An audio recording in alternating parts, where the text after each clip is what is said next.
마태복음 6장 9절에서 13절까지 말씀입니다.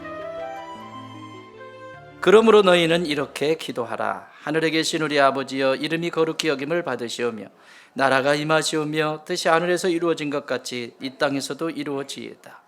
오늘 우리에게 일용할 양식을 주시옵고 우리가 우리에게 죄 지은 자를 사하여 준 것 같이 우리 죄를 사하여 주시옵고 우리를 시험에 들게 하지 마시옵고 다만 악에서 구하시옵소서. 나라와 권세와 영광이 아버지께 영원히 있사옵나이다. 아멘.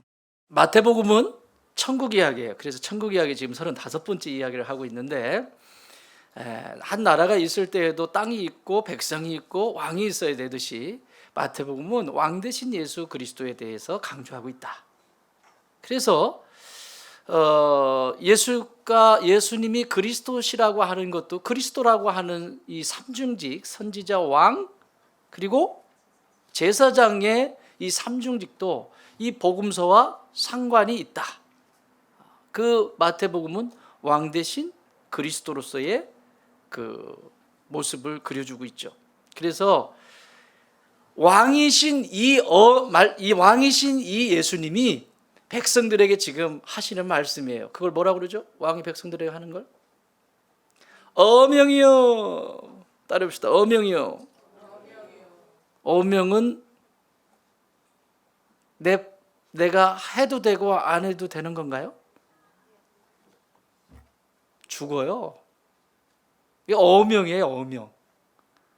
왕 대신 예수님이 너희들이 천국, 내가 다스리는 이 천국의 백성으로 살아가려면 이렇게 살아가야 된다. 또 이 땅에서 이런 마음으로 살아가야 된다.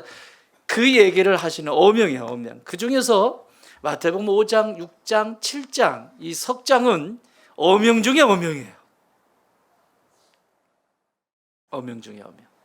그 중에서 말씀이 얼마나 중요한지에 대해서 가르쳐 주시고 이제 기도에 대해서 가르쳐 주시는 거예요. 너희는 뭐 해라? 이렇게 기도해라. 여러분, 하나님이 어떤 분이시라고요? 모든 종교에 다 기도가 있습니다. 모든 종교에 다 기도가 있어요. 아니, 내 인생이 힘들어지면 전전긍긍하며 지푸라기라도 붙잡으려고 하죠.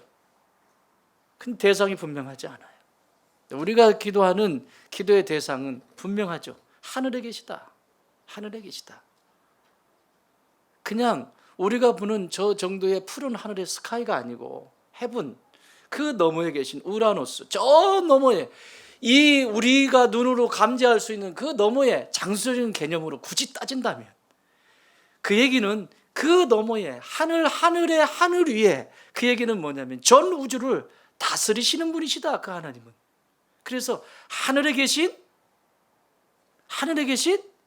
우리 그 하나님이 누구시래요? 또 아버지시래요. 아빠래, 내 부모님이시라는 거죠. 그 아버지, 그분이 어떤 분인지를 분명히 알고 우리가 오늘 대화를 시작하는 거예요. 하나님 앞에. 그게 기도예요. 그 기도의 첫 번째는 뭐여야 된다고 그랬죠? 간구는 뭐여야 된다고 그랬어요? 예? 하나님의 나라가, 천국이 내게 먼저 이루어져야 된다라고 하는 사실. 나라가 임하시옵고. 다시 말하면 예수님의 통치가, 하나님의 통치가 내 안에 나를 통치하여 달라고 하는 그 기도가 첫 번째 간구예요. 엄밀히 말하면. 그분의 영광을 올려드리고 그분을 마음껏 높여드리고 그의 이름을 높여드리고 막 찬양하는 높임이라면, 그 다음에 간구의 첫 번째는 내 안에 하나님의 나라, 하나님의 통치가 있기를 원합니다. 이게 첫 번째 간구예요. 통치. 요즘 애들도 자기 마음대로 하고 싶지 통치받고 싶지 않죠. 근데 그분의 통치가 있을 때, 하나님의 나라가 내 안에 이루어졌을 때 하나님의 뜻이 하늘에서 이미 플랜이 이미 있어요. 이미 다 돼 있어요. 여러분 개인의 삶이 어떻게 살아가면 더 행복한지, 그리고 여러분의 가정이 어떻게 반응하고 거기에 응답하면서 살아갈 때 풍성한 풍요로운 가정이 되는지 이미 하나님은 여러분의 가정의 도면도 다 가지고 계시다고요. 믿으십니까? 근데 그 뜻이 하늘에서 이루어진 것이 이 땅에 이루어진다고. 지금 우리가 살아가는 가정이라고 하는 공동체, 교회라고 하는 공동체, 이런 데서 이루어지고 있다고요. 근데 그 뜻이 이루어질 때 누구를 쓰신다? 하나님의 뜻에 심부름꾼이 있어야 될 거 아니에요. 누구를 쓰신다? 나를 쓰신다. 너 아니고 나. 너 쓴대 이러지 말고. 누구를 쓴다? 나를 쓴다.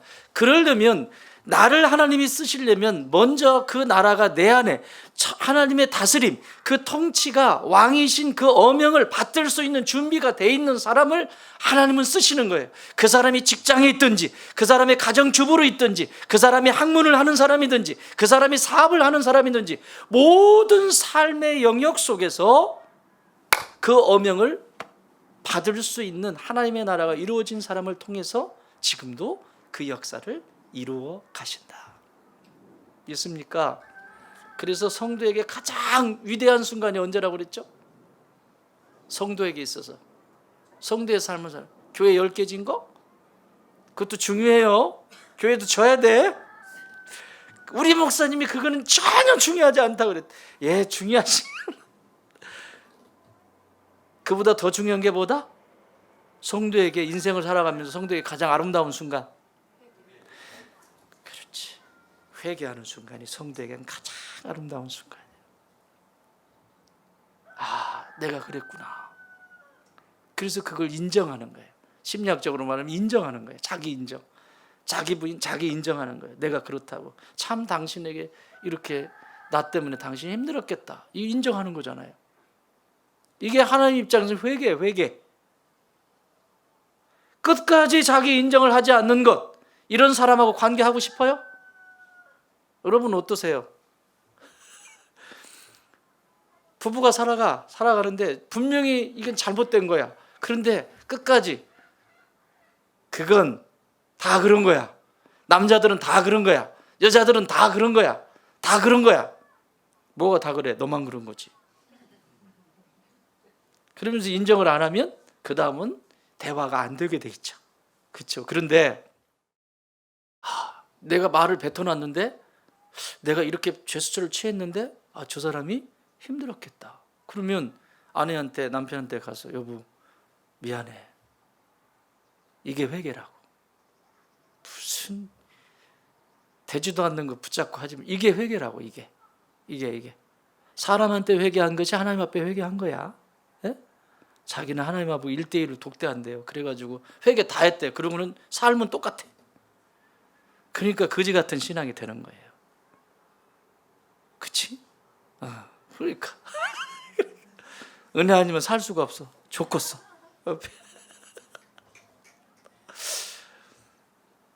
그런 거예요. 그렇게 움직이는 거예요. 그래서 회개만큼 아름다운 순간은 없다, 성도에게. 우리는 늘 잘못해요. 죄라고 하는 것도, 성경이 우리에게 가르치는 죄는 세상이 말하는 도덕적이거나 규범적인 그 이상을 얘기하는 거잖아요.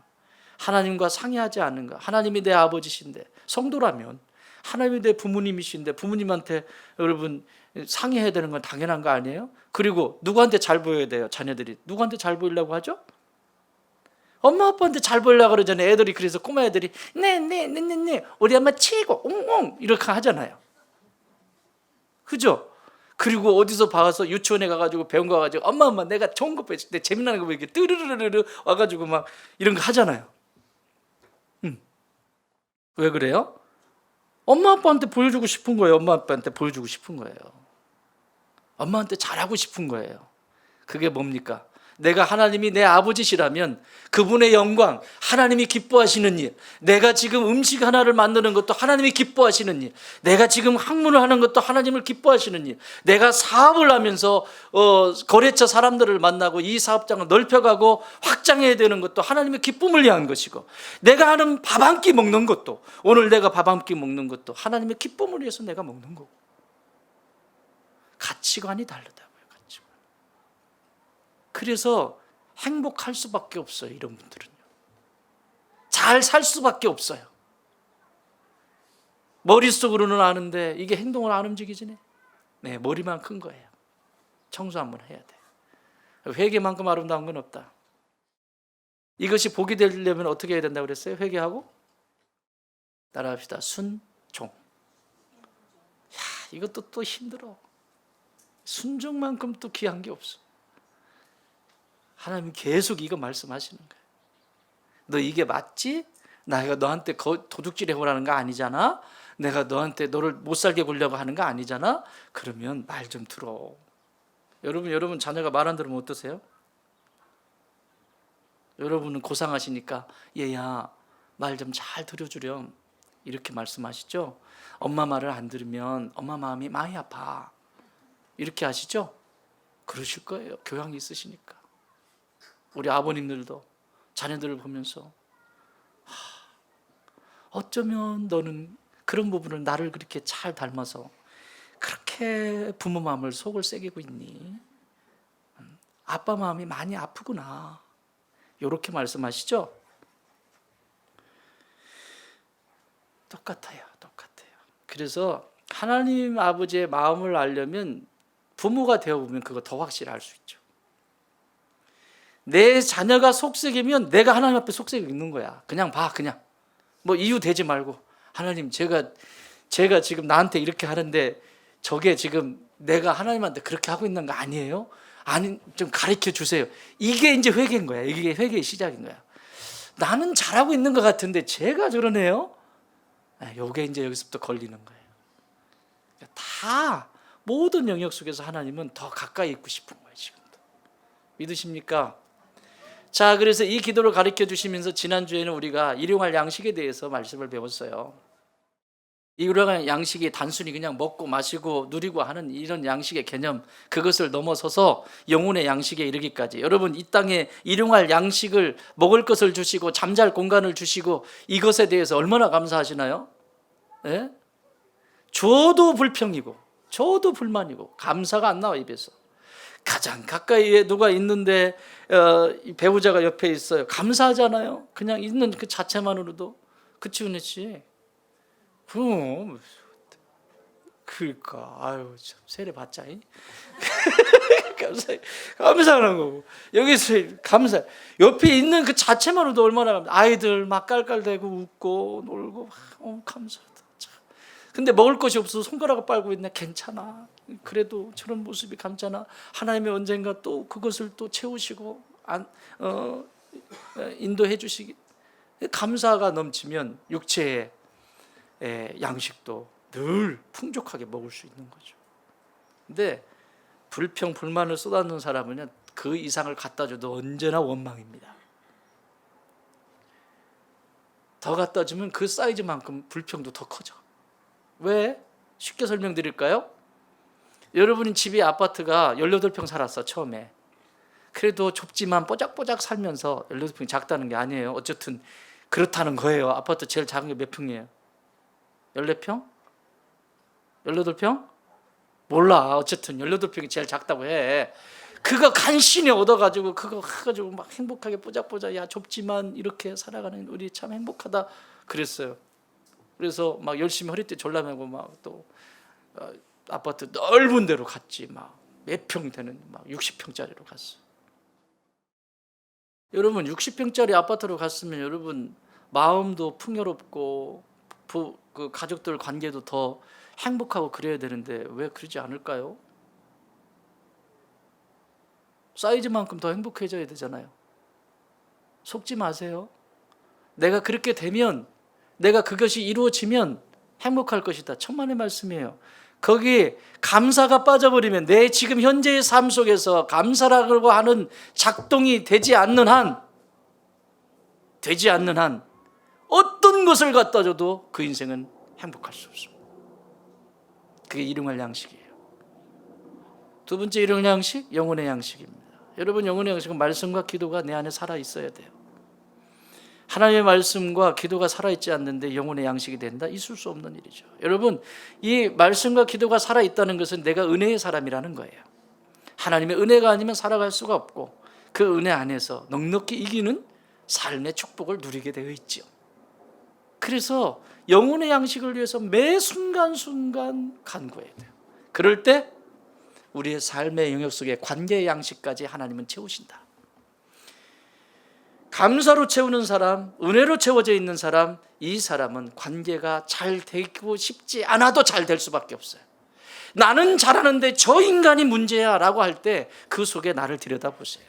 내 감사가 있나? 내 안에 진짜 은혜가 있나? 이게 없으면 불편한 요인들을 만들어가게 됩니다. 자, 오늘은 하나님이 우리에게 기도를 하려면 이렇게 해라. 두 번째 이야기를 하시는데 뭐라고 얘기하시냐면 13절 읽어보세요. 시작.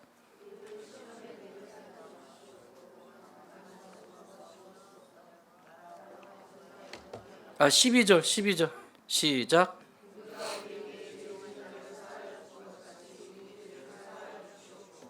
우리가 우리에게 죄 지은 자를 사하여 준 것처럼 우리의 죄를 사하여 주십시오. 다시 말하면 내 죄를 사하여 주십시오. 내가 사람들을 죄를 용서한 것처럼. 쉽게 와닿질 않죠?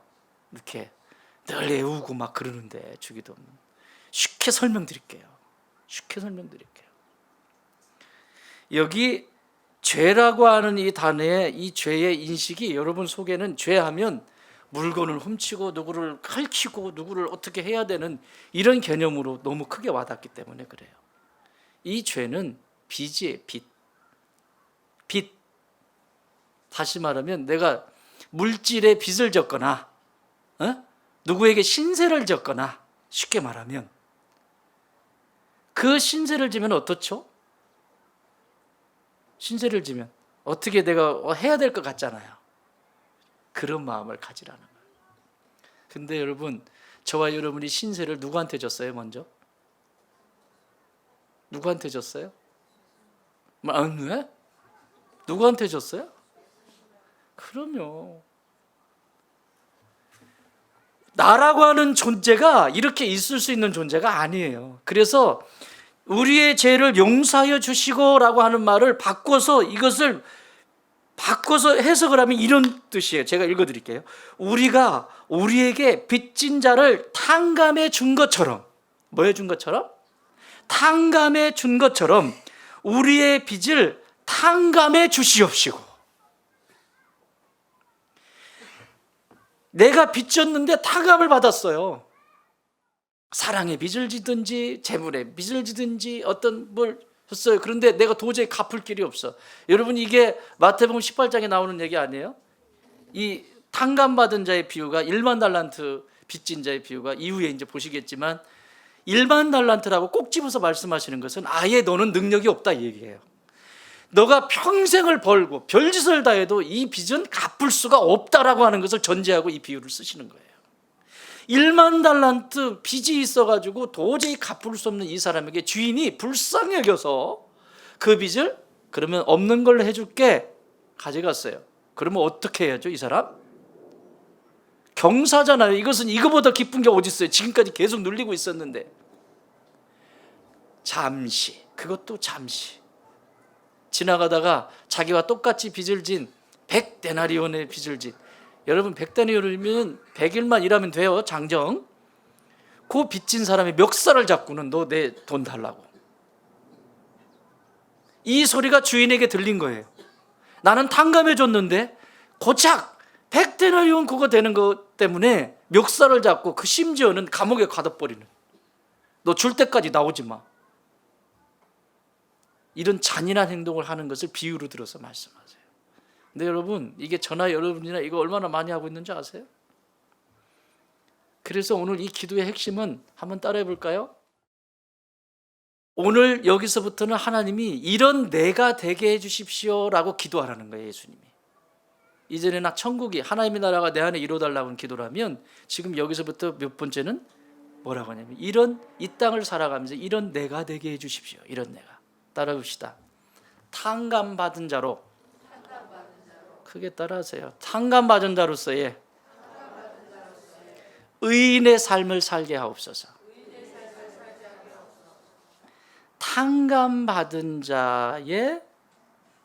탕감받은 자로서의 의인의 삶. 내가 의인이어서 의인이 아니라 나에게 있는 모든 것을 다 탕감해 줬기 때문에 내가 괜찮은 존재가 된 거란 말이죠. 빚이 없는 존재가 된 거란 말이죠.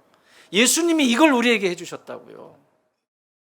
인생은, 이 땅에 있는 모든 인생은 이 죄의 문제를 해결할 수 없어요. 여러분, 성경이 말씀하는 죄는 하나님과 상관없이 행동하고 말하는 모든 것을 죄라고 말해요. 하나님 없이. 하나님 없어도 나는 내 인생 살 수 있어. 이게 다 죄라고요. 그러면 이 세상에 사람들이 만들어 놓은 도덕과 규범적인 그 죄의 그 이상의 것을 얘기하시는 거잖아요. 죄가 없어요? 저를 비롯해서 여기 죄 없는 사람 아무도 없어요. 그래서 그리스도인들은 주일에도 일찍 오셔서 예배 드리기 전에 하나님, 제가 한 주간 동안 하나님 없이 살았던 것이 뭔지 생각나게 해주시고, 그래서 회개하잖아요. 맨날 그래. 왜 맨날 가가지고 뭘 잘못했다고 회개하라고 하냐고. 한두 가지 해야지.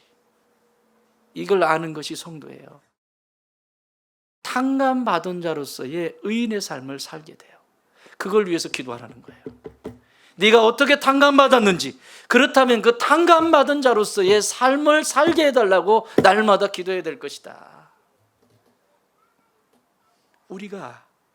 내가 죄 지은 자를 용서해 준 것처럼 탕감받은 자로서 용서하는 건 당연한 거다. 자, 이 용서에 대해서 사도 바울은 이게 얼마나 중요하면 이렇게 얘기합니다. 구원, 이 죄는 탕감받은 것은 구원받은 거거든요. 이렇게 얘기합니다. 에베소 3장 14절에서 16절, 에베소 교회 성도들을 향해서 이렇게 기도해요. 이러므로 내가 하늘과 땅에 있는 각 족속에게 이름을 주신 아버지 앞에 무릎을 꿇고 비노니, 간절한 거예요. 비노니 그의 영광의 풍성함을 따라 그의 성령으로 말미암아 너의 속사람을 능력으로 강건하게 하시오며. 무슨 사람? 무슨 사람요? 성경은요, 우리에게 겉사람과 속사람에 대해서 이야기합니다. 외면과 내면에 대해서 이야기를 합니다. 여러분, 우리가 외형적으로 보여지는 것 얼마든지 속이고 살 수 있습니다. 그러나 속사람은 하나님과 만나는 자리이기 때문에 속사람이 건강하지 않으면 하나님을 만나는데 장애가 너무 많습니다. 지금 고인이 되신 영락교회 한경직 목사님이 마지막에 은퇴하시고 남한산성의 그 수도원에 사셨잖아요. 거기 사시면 후배 목사님들이, 곽선희 목사님이나 이런 분들은 이 한국에 영향력을 주셨던 목사님들 아닙니까? 이 목사님들이 명절이 되면 워낙 어른이시니까 인사를 갑니다. 한 목사님을 만나 뵈러 가요. 그리고 이제는 잘 거동하시기도 힘드시고 이러고 오면 차 한 잔 내주면서 그 후배 목사님, 그분들도 평생 목회하신 분들이야. 몇십 년 동안 목회만 하신 목사님들이에요. 그 후배 목사님들한테 해주시는 말씀이 있었어요. 길지 않습니다.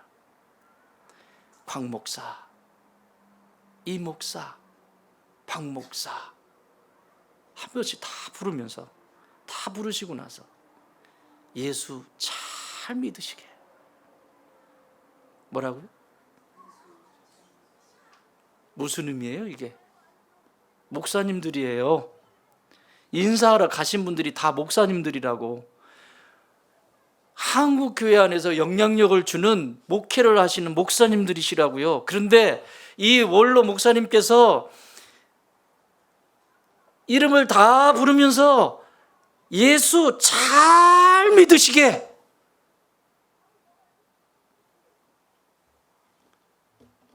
신앙인에겐 세 부류의 신앙인이 있습니다. 첫 번째는 교회 다니는 신앙인. 그걸 교인이라고 말합니다. 교인의 뜻은 교만한 사람. 교회 다니는 사람. 교회는 다니는데 교회 다니면서 그 다음에 사람은 예수를 믿는 사람. 구원이 여기 있다. 내 인생의 구원뿐만 아니라 내 영혼의 구원에 이르기까지. 구원이 여기 있다 믿는, 예수 믿는 사람. 마지막 부류는 누구겠어요? 예수 잘 믿는 사람. 예수 잘 믿는 사람의 특징을 말씀드려 볼까요? 탕감받은, 내가 어떤 죄인이었는데 예수님이 나를 용서하시고 죄사함 받고 구원받은 자로서 살아가는 탕감받은 자로서의 삶은 생각을 할 때도 우리 하나님이 기뻐하실까 기뻐하지 않으실까를 늘 물어요.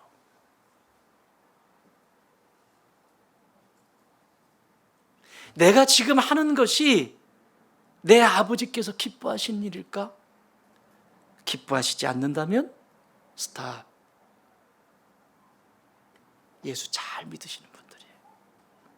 저도 오늘 똑같이 말씀을 드리겠습니다. 저부터 시작해서 나는 좋은 땅의 모든 가족들이 예수 잘 믿는 분들이 되시기 바랍니다. 교회 다녀서는 해결이 안 돼요.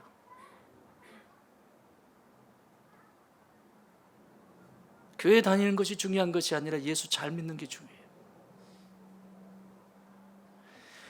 내 모든 생각이, 그것을 조금 신학적으로 말하면 하나님의 영광을 위해서 살아간다, 이렇게 얘기하는 거죠. 내가 할 때, 모든 일을 할 때 하나님이 기뻐하시는 거, 하나님이 싫어하시는 거, 이거 하나님이 좋아하실까? 이걸 자꾸 묻는 사람들은 속사람이 건강한 사람이에요. 여러분, 이 속사람이 건강하지 않은 사람을 심리학자들은 뭐라고 얘기했냐면 성인 아이, adult child. adult child는 성인 아이, 어른은 어른인데 아이다. 그랬더니 일부 예배 때 이 얘기를 했더니 둘째가 저한테 와서 아빠, 성인 아이를 요즘 뭐라고 하는지 아세요? 뭔데? 그랬더니 어른이. 어른은 어른인데 아이다. 그래서 어른이 이렇게 부른대요. 그래서 배웠어요.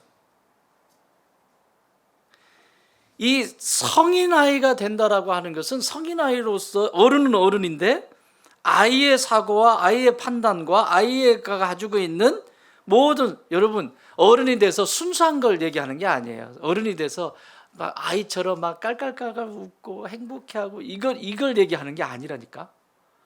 어른인데 애기짓 하는 것을 그냥 판단도 막 그냥 하는 것을 성인 아이라고 해요. 이 찰스 휘필드라고 하는, 여러분 여기 서점이란다. 여기 도서관에도 책이 있을 텐데 내면 아이의 치유, Healing the Child Within. 여기 가면 책이 있을 거예요. 제가 이렇게 추천해드리면 잽싼 분들은 빨리 읽더라고 가가지고. 근데 뭐 펼쳐 있는 것도 있고 가서 있지? 틀리면 나오지? 내면 아이의 치유라고 하는 책에 보면 이 휘필드가 9가지, 성인 아이의 9가지 특징을 얘기를 해요.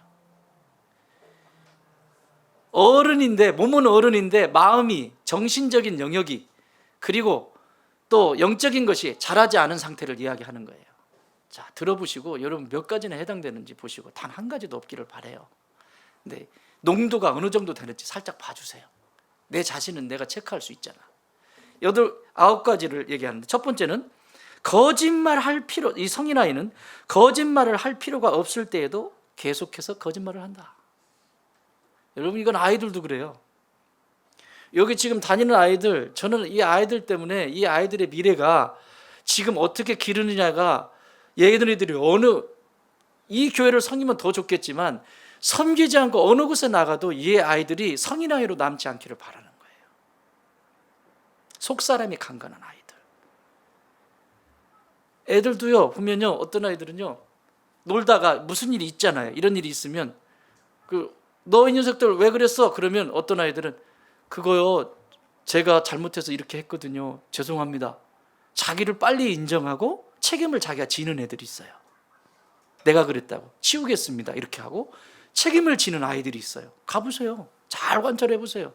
그런데 어떤 애는 지가 다 했어. 지가 다 일 벌려놓고 지가 다 했는데 나중에 어른들이 이놈들 그러면 가가지고 쟤가 그랬는데요? 쟤가 그랬는데요? 쟤가 그랬는데요?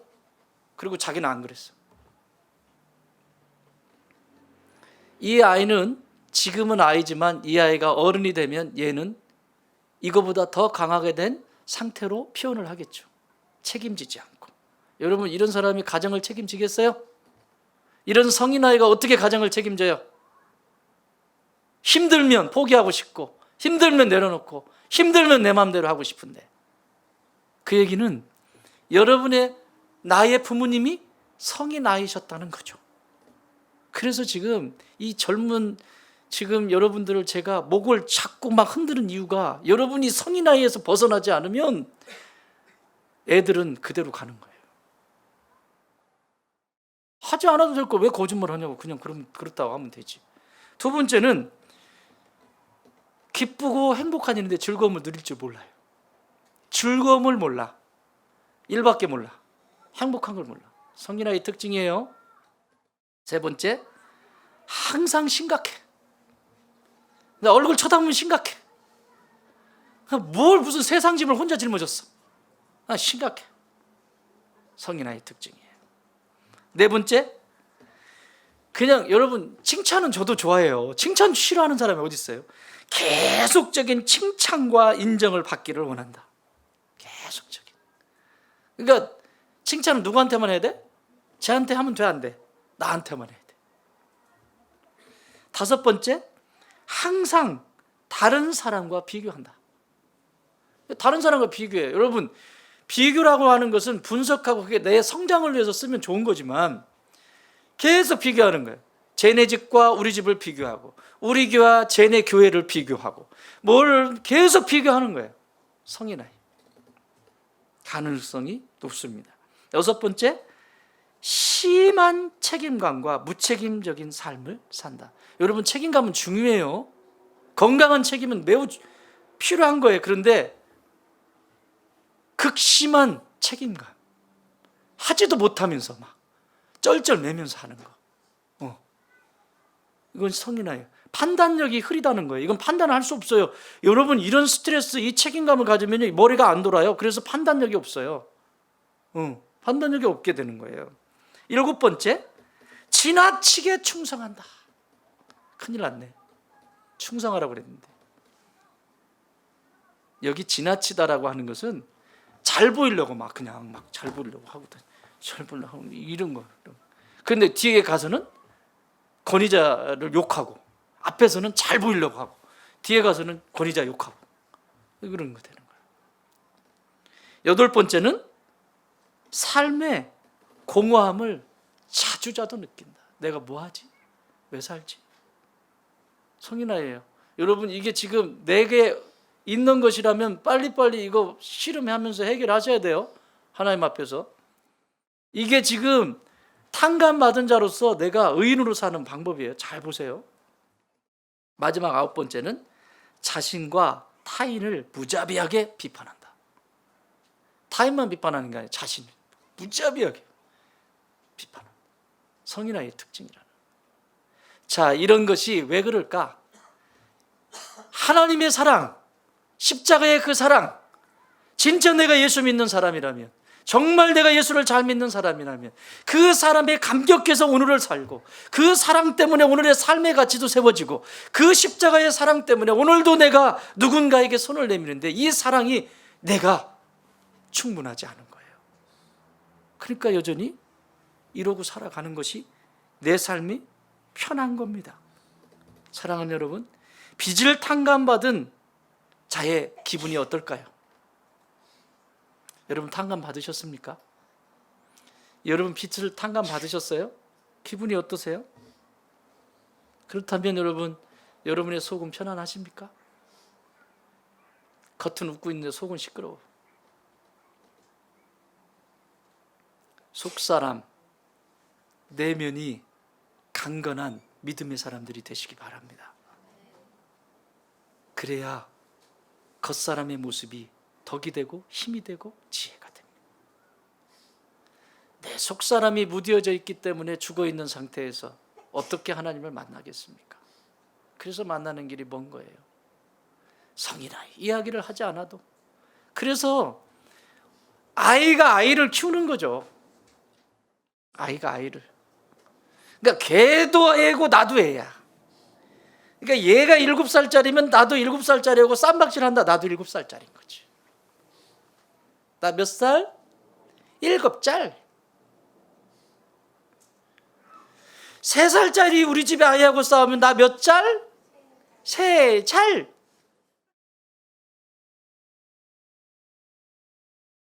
그걸 인식하고 하나님 앞에 나와서 회복되고 치유받고 다시 살아나야 되는 거예요. 자, 이 기도의 두 번째 이유는 따라합시다. 사랑하는 죄인으로서 살아가는 나. 시작. 탕감받은 의인으로서의 나를 살아가게 해주십시오라고 하는 기도고요. 두 번째는 내가 그렇다면 탕감받았다면 사랑하는 의인이 아니고 사랑하는 죄인으로서의 나로 살게 해주십시오라고 하는 기도예요. 용서받은 자가 해야 될 건 뭐예요? 사랑이에요. 그래서요, 바울 사도는 이걸 이어서 계속 얘기해요. 에베소 3장 17절에 믿음으로 말미암아 그리스도께서 너희 마음에 계시게 하옵시고 너희가 사랑 가운데서 뿌리가 박히고 터가 굳어져서 능히 모든 성도와 함께 지식에 넘치는 그리스도의 사랑을 알고. 뭐의 사랑을 알고? 그리스도의 사랑. 예수 그리스도의 사랑이 뭔지를 알아가는 일에 초점을 맞추라는 거예요.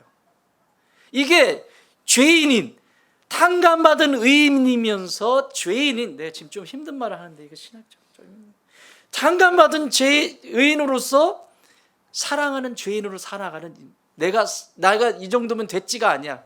사랑하는데 늘 죄인의 의식이 있는 거야. 내가 사랑받은 게 너무 많으니까 죄인 의식이 있는 거예요. 그래서 그 죄인의 마음으로 더 깊이 기쁨으로 섬기고 이렇게 섬기면서 살아가는 거예요. 그 사랑을 알고, 그리고 그 다음에 이렇게 얘기해요. 그 사랑의 너비와 길이와 높이와 깊이가 어떠함을 깨달아 하나님의 모든 충만하신 것으로 너희에게 충만하게 하시기를 구하노라. 여러분, 예수님의 사랑의 너비를 아시나요? 진짜? 그럼 길이는? 높이는? 깊이는? 그래서 찬양을 드리는 찬송가 지금 304장에 있나? 하늘을 두루마리 삼고 바닷물을 바닷물이 다 먹물 삼아도 하나님의 그 사랑을 다 기록할 수 있다 없다? 그 크신 하나님의 사랑.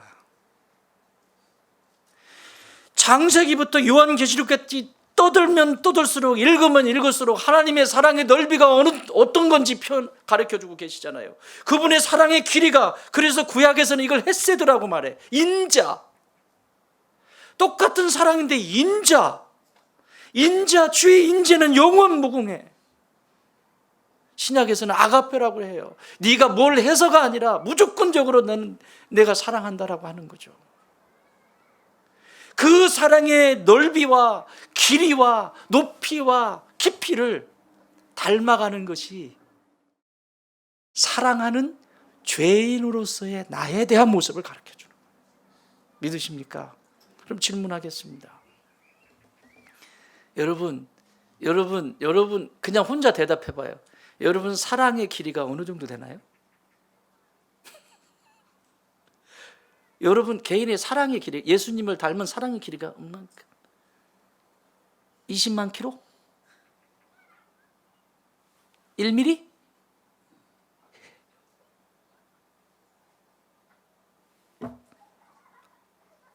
깊이는? 하면 보여. 속 다 보이는 거지. 깊이가 없으니까. 발로 이렇게 탁탁 먼지 털어내면 보여. 높이는 손 뻗을 필요도 없어. 깨끗 발 한번 짚으면 여기 있어. 사랑하는 여러분, 여기 있는 저나 여러분이나 탕감받은 자로서의 그 의인의 기쁨을 누릴 뿐만 아니라 탕감받은 자로서 이 땅을 살아가면서 사랑하지만 그 사랑을 하면서 하나님 앞에서의 죄인의 이 의식이 두 가지를 가지고 살아갈 때 하나님의 사랑의 넓이가 어떤 것인지 보이기 시작해요. 하나님의 사랑의 그 길이가 어디까지인지 보이지 않을 정도로 나는 어디를 지금 가야 되는지 그 길이가 보이기 시작한다고. 넓이가, 깊이가. 그래서 그것을 담는 일에 내 삶을 다 드리는 거예요. 이것을 하고 저것을 하고 이것이 중요한 것이 아니라 내가 그분이 가르쳐 주신 그 사랑의 길이와 넓이와 높이와 그 깊이를 오늘도 배워가는 중이라고요. 오늘도 배워가는 중이라고요. 옆에 분 인사하세요. 당신 덕분에 그 사랑을 배우고 있습니다. 시작. 예. 지금 옆에 있는 분이 나를 고통스럽게 하고 속 썩이는 인간이 있을 수도 있어요. 그런데 그 덕분에 사랑을 배워요. 그 덕분에 사랑의 깊이가 어디까지인지를 알아요. 높이도 마찬가지고. 나를 성장시키시는 하나님의 방법입니다. 말씀 정리합니다. 사랑하는 여러분, 우리가 우리에게 죄 지은 자를 용서하여 준 것처럼 나의 죄를 용서해 달라고 하는 이 고백은 탕감의 기쁨을 잃어버리지 않는 나로서 살게 해주십시오 뿐만 아니라 탕감받은 자로서 사랑하면서 그 사랑을 할 때 죄인처럼 사랑하게 하여 주옵소서. 내가 뭔가 대단히 가지고 있는 것을 베푸는 자가 아니라 당연한 섬김과 애씀들이 여러분 가정에 충만케 되기를 주의 이름으로 축원합니다.